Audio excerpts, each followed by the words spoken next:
വിജാതീയനായ ഒരു ന്യായാധിപൻ വിശുദ്ധ അന്ത്രയോസിനോട് അവരുടെ ദൈവങ്ങൾക്ക് ബലിയർപ്പിക്കുവാൻ ആവശ്യപ്പെട്ടപ്പോൾ അദ്ദേഹം പറഞ്ഞു, ഞാൻ നിത്യവും പരമകാരുണികനുമായ ഏകദൈവത്തിന് ബലിയർപ്പിക്കുന്നുണ്ട്.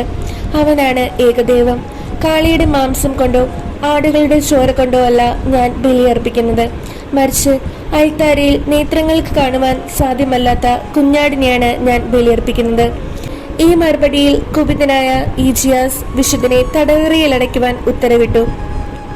വിശുദ്ധനെ വധിക്കുവാനുള്ള സ്ഥലത്തേക്ക് കൂട്ടിക്കൊണ്ടുവന്നപ്പോൾ കുരിശിനെ നോക്കി അദ്ദേഹം ഇപ്രകാരം നിലവിളിച്ചുകൊണ്ട് പ്രാർത്ഥിച്ചു, ഓ വിശുദ്ധ കുരിശേ, വളരെ നാളായി നിന്നെ പുൽകുവാൻ ആഗ്രഹിക്കുന്ന എൻ്റെ ആത്മാവിന് ഇപ്പോൾ അത് സാധ്യമാകും എന്നതിൽ ഞാൻ ആനന്ദിക്കുന്നു. യാതൊരു മടിയും കൂടാതെ നിന്നിലൂടെ മരണം വരിച്ചവൻ്റെ ഈ ശിഷ്യനെയും സ്വീകരിക്കണമേ. അധികം താമസിയാതെ അദ്ദേഹത്തെ എക്സ് ആകൃതിയിലുള്ള കുരിശിൽ തറച്ചു.